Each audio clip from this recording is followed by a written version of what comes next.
அத்தைக்கு பிறந்தவளே, ஆளாகி நின்றவளே, பருவம் சுமந்து வரும் பாவாடை தாமரை, பட்டக்குச்சி பிடித்தவர் காவடிக்கு வந்தது மூன்றாம் வீரையணி பொழுதினவானது மௌனத்து நீ இருந்த யாருந்தான் கேட்பது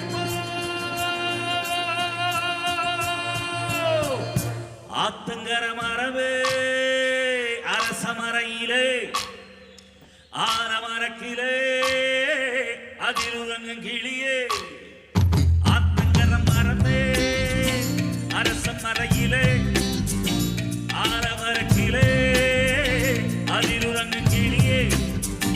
ஓடக்கர உறவு காத்துல ஒருத்தி யாரு இவ வெடிச்சு நிற்கிற பருத்தி தாவி வந்து சண்டையிடு அந்த முகமா தாவணிக்கு வந்த ஒரு நந்தவனமா